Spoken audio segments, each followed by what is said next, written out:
where this birch tree is here? Our camp sat right in there. In 2003, Mark Plumlee paid $95,000 for a camp on the Salmon River, then invested another $100,000 in the property. For him, it was a dream come true. I kept my dock right in there with the boat right beside it. I'm telling you, to me, this was paradise. Now, it is paradise lost. Today, all that remains of his camp is a child's sandbox near the shoreline. My daughter Courtney would be sitting right in here.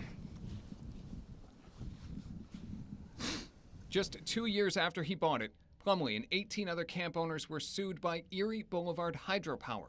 The company claimed it owned the land the camps were built on, but Mark felt safe. Everything about his purchase of the camp was properly documented. Warranty deed, title insurance. In its lawsuit, Erie Hydropower claimed that a company called the Salmon River Power Company had purchased the land back in 1911, then sold it to Niagara Mohawk, and NYMO sold it to Erie Boulevard Hydropower in 1999. In a legal motion, Erie Hydropower claimed more than 50 years of previous owners who had built houses, paid taxes, and held deeds had never actually owned the property. They owned what we own. In the lawsuit, the 19 camp owners were told Erie needed the land next to the Salmon River for a hydropower project, and Erie said under Federal Energy Regulatory Commission guidelines, any land on this part of the Salmon River below 940 feet above sea level was part of the project. Mark Plumlee believed his deeds, documentation, and legal records dating back to the 1930s prove his property was never sold to the power company and showed generations of previous owners who paid taxes. Previous owners had also told Plumlee Niagara Mohawk had asked for permission to go on the property and do power line work. So Plumlee asked the Erie Hydropower attorneys, why had Niagara Mohawk been asking permission to go on property they claimed to own? And they said to me, do you have any such paperwork in front of you? Like not in front of me right now.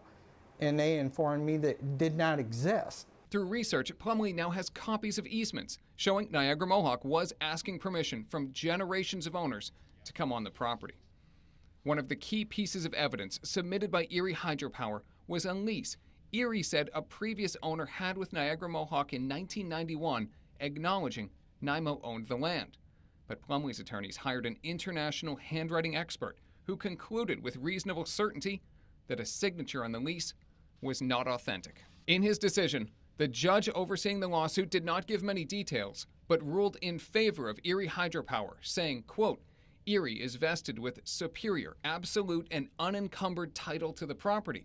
The judge recommended the hydropower company settle with all the camp owners, and what was considered a global settlement offer was made. If camp owners agreed that Erie owned their property, they could lease back the land. All of the owners, including the Plumlees, rejected the offer. The company went back to court in 2006, and a court order was issued barring Mark Plumlee from entering the property he had invested so much money in. He had lost his camp with no compensation. I probably had like $225,000 into this altogether.